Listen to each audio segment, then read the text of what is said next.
Diqqat! O'zbekistonda eski va yaroqsiz bog'lar uchun yer suv solig'i oshirilishi mumkin.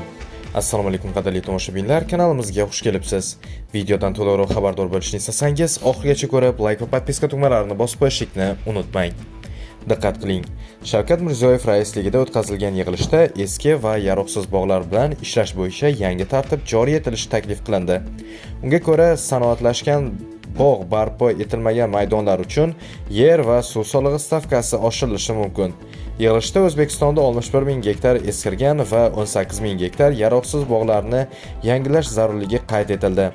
Ayrim hududlarda bunday maydonlardan gektariga atiga 5 tonna hosil olinayotganligi, yillik daromad esa 10 million so'mga ham yetmayotganligi ta'kidlangan. Misol sifatida Namangan viloyatining Pop tumanidagi 1,2 ming gektar eski va yaroqsiz bog'lar keltirilgan.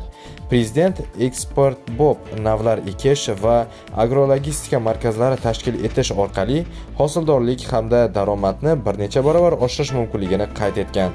Taklif qilinayotgan yangi tizimga ko'ra, Agrosanoatni rivojlantirish agentligi bog' va tokzorlarni yaroqsiz deb topish, ularni sanoatlashgan bog'larga aylantirish yoki haydaladigan yer toifasiga o'tkazish bo'yicha xulosa beradi. Shuningdek, 12 oy davomida sanoatlashgan bog' tashkil etilmagan maydonlar uchun yer va suv solig'i stavkasini oshirish taklif etilgan. Agar bu holat yana 1 yil davom etsa, suvdan foydalanishni cheklash chorasi qo'llanilishi mumkin.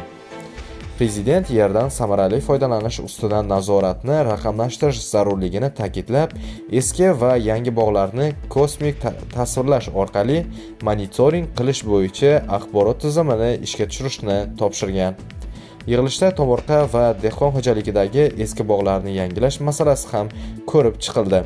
Mahalla bankerlari orqali aholiga 50 tagacha ko'chat yoki 2 million so'mgacha qarz berish, dehqon xo'jaliklariga esa bog'larni yangilash uchun 150 million so'mgacha kredit ajratish taklif qilindi. Ushbu yig'ilishda 2026-2028 yillarda mamlakatda 168 ming gektar sanoatlashgan bog' va tokzorlar tashkil etilishi rejalashtirilganligi ham ma'lum qilingandi. Loyihalar hisobiga 2 milliard dollar investitsiya jalb qilinib, 258 mingta yangi ish o'rni yaratiladi.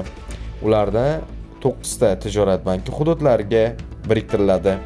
Do'stlar, shu va shunga o'xshash videolardan to'liqroq xabardor bo'lishni istasangiz, kanalimizga obuna bo'ling va bizni kuzatishda davom eting.